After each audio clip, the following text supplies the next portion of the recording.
How do external doors differ from internal doors? External doors are the doors that are used around the exterior of your home, including front and back doors, side, laundry, and garage entry doors.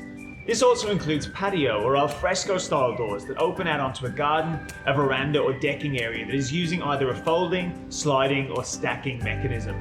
The main difference between external doors and internal doors is thickness.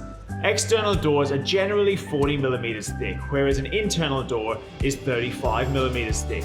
As a first line of defense and security for your home, external doors should be made from a sturdy material with a solid core and should be able to withstand exposure to the elements all year round. Our innovative climactive range of external doors is specifically designed with this in mind, using the latest in fiberglass technology and a polyurethane core to achieve superior protection, resilience, and insulation.